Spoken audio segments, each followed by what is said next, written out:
7S क्या है? 7 एक प्रोसेस है जिसके थ्रू हम वर्क प्लेस को एक organised, clean and high performance बनाते हैं और बनाए रखने की कोशिश करते हैं। Where can apply 7S? 7S हम कहाँ अप्लाई कर सकते हैं? 7S हम स्टोर, चाहे किसी भी शॉप्स में, स्कूल, कॉलेज, मैन्युफैक्चरिंग इंडस्ट्रीज में, ऑफिस एरियाज में यूज कर सकते हैं। जिसमें पहला है सॉर्ट, मीन्स छटाई, means remove from the work place. जो हमारी जरूरत की चीजें नहीं है उसको वर्क प्लेस से रिमूव कर देना चाहिए। And keep what you need, और जो जरूरत है उन चीजों को रखनी चाहिए। जैसे मैंने यहाँ पे एग्जांपल दिया है, यहाँ पे एक ऑफिस एरिया में, वर्क एरिया में शूज रखे हुए हैं जो वहाँ पे जरूरत नहीं है, इसलिए हम इस शूज को साफ करके, इसको छाट के उसके लोकेशन में रख देंगे जहाँ पे ये रखे होते हैं। जैसे एग्जांपल, अगर आपके पास आइटम्स हैं तो आप उस आइटम्स को चेक करोगे कि ये आइटम्स यूजफुल है, अननोन है या यूजलेस है। अगर यूजफुल है तो उसे आप रखोगे और काम में लाने की कोशिश करोगे। फिर अगर उस समय काम नहीं है तो उसे एक स्टोर में रख दोगे। फिर सेकेंड वन इज अननोन। अगर ये नहीं जान रहे हो कि ये काम की है या नहीं है, फिर उसे रखेंगे और उसे मॉनिटरिंग करेंगे कि हमें ये कब यूज में ला सकते हैं। अगर फिर उसे हम सॉर्टिंग करके, अगर यूजफुल है तो उसे स्टोर में रख देंगे, अगर यूजलेस हो जाते हैं तो उसे डिकम्पोज कर देंगे। फिर है यूजलेस, अगर यूजलेस है तो उसे हम डायरेक्टली डिकम्पोज कर देंगे।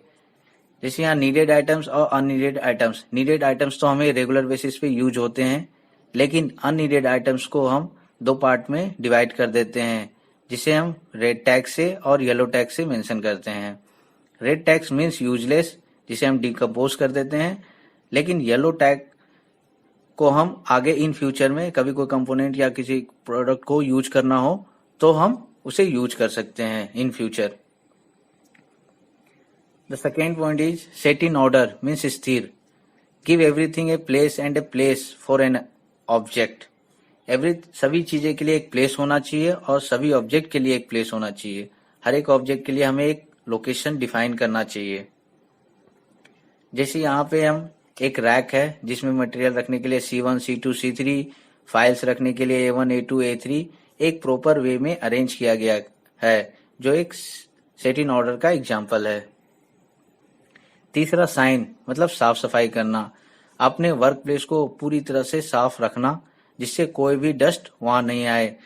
इससे बहुत सारी चीजें होते हैं, जैसे कोई इलेक्ट्रॉनिक्स कंपोनेंट होते हैं जो डस्ट से खराब हो जाते हैं और इससे हेल्थ में भी असर पड़ते हैं, इसलिए हमेशा साफ सफाई रखनी चाहिए। जैसे एग्जांपल, यहाँ पे जो मटेरियल और फाइल्स रखे हैं तो उनकी भी साफ सफाई होनी चाहिए और फ्लोर में भी साफ सफाई होनी चाहिए, जो कि हमारे हेल्थ के लिए भी इम्पोर्टेंट है। 4S इज स्टैंडर्डाइज, मीन्स मानकीकरण। वर्क प्लेस को मेंटेन करने के लिए एक स्टैंडर्ड बनाया जाता है। इसलिए यहाँ पे एक बंदा मैंने यहाँ मेंशन किया है, वो अपने सीनियर से बोल रहा है गिव ए स्टैंडर्ड, एक स्टैंडर्ड दो जिससे हम अपने वर्क प्लेस को एक सही तरीके से बना लें, एक रूल बना लें जिससे हम रेगुलर फॉलो करें। The fifth one is sustain, means स्वयं अनुशासन। सस्टेन है कि वर्क प्लेस को रेगुलर बेसिक एक स्टैंडर्ड के थ्रू हमेशा मेंटेन करना। जो हमें 7S जो हम पढ़ेंगे वो 7S को एक मेंटेन करके जो रखते हैं विद डॉक्यूमेंट के साथ, उसे सस्टेन कहा जाता है। 6X सेफ्टी, मीन्स अपने आप को हार्म से और डेंजर से बचाना और दूसरों को भी बचाना। जैसे यहाँ पे कुछ मैंने पॉइंट दिए हैं, keep as less clear, means जैसे कोई गैंगवे होते हैं या आने जाने के कोई रास्ते होते हैं, चाहे ऑफिस एरिया में चाहे मैन्युफैक्चरिंग एरिया में, तो उस एरिया को हमेशा क्लियर रखना चाहिए ताकि अगर कोई भी इंसिडेंट होता है तो आप वहां से जा सको। द सेकेंड है रिपोर्ट एक्सीडेंट। अगर किसी भी टाइप के एक्सीडेंट होते हैं तो उसे रिपोर्ट करना चाहिए एंड किसी अदर्स को भी उसके बारे में बताना चाहिए ताकि ऐसी घटना दोबारा ना हो। The third one is safety equipment.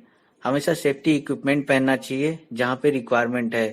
कहीं आपके शूज, सेफ्टी शूज की रिक्वायरमेंट होती है, कहीं पे आपके हेलमेट की रिक्वायरमेंट होती है, कहीं पे आपके आई ग्लास की रिक्वायरमेंट होती है, तो एक पर्टिकुलर प्रोसेस पे और एक पर्टिकुलर प्लेस पे जिस सेफ्टी इक्विपमेंट की जरूरत होती है, जिसे पीपी किट भी कहा जाता है, तो उसे हमेशा यूज करना चाहिए।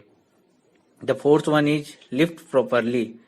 लिफ्ट प्रॉपरली मीन्स कोई भी सामान को ले जाने के लिए एक प्रॉपर वे होना चाहिए। अगर कोई भी सामान बहुत ज्यादा भारी है तो उसे एक इंस्ट्रूमेंट का, जिसे हम आजकल के में देखते हो आप, एक वे रहता है जिसे हम सामान को ले जाते हैं, एक ट्रॉली रहती है जिससे हम सामान को मूव आउट करते हैं, एक प्लेस से दूसरा प्लेस में मूव करते हैं।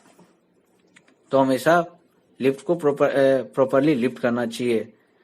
So next is 7S spirit, मतलब बंदों को इंगेज करना, इनकरेज करना एंड मोटिवेट करना टीम मेंबर्स को, जिससे हमारा काम बेटर वे में हो। जैसे मैंने यहाँ पे एग्जांपल दिया है, एक टीम है, अगर इस टीम का एक भी बंदा अगर सही काम नहीं करता है तो वो उस गोल को अचीव नहीं कर पाएगा। जैसे मैंने यहाँ पॉइंट डाले हैं, regular meeting to set benchmark and strategies for achievement. किसी भी अचीवमेंट को या गोल को पाने के लिए हमें एक रेगुलर मीटिंग करनी चाहिए, एक स्ट्रेटजी बनानी चाहिए एंड बंदों को मोटिवेट करके बताना चाहिए कि हमें गोल को पाने के लिए क्या क्या करने चाहिए। फिर सेकेंड पॉइंट है motivational and cooperational speeches. Motivational and cooperation speech भी देना चाहिए, जो कि बहुत ही जरूरी होते हैं। सो नेक्स्ट हम लोग यहाँ समराइज करते हैं जो हमने 7S पढ़े हैं। The first one is sort, eliminate what is not needed, जो जरूरत नहीं है उसे एलिमिनेट कर देना। Set in order, organise what remains, sort करने छाटने के बाद जो भी चीजें बचती हैं उन्हें एक ऑर्डर, प्रॉपर ऑर्डर में रखने चाहिए। The third one is shine, clean work area, work area को साफ रखना चाहिए। Standardise, schedule cleaning and maintaining, हमेशा एक शेड्यूल बना लेना चाहिए साफ सफाई के लिए, उनको मेंटेन करने के लिए। Sustain, make 7S a way of life, means हम जितना भी 7S को पढ़ रहे हैं उसे रेगुलर बेसिस पे करने, मेंटेन रखना चाहिए। अगर जहां पे भी इनकी रिक्वायरमेंट है उस चीज को करना चाहिए।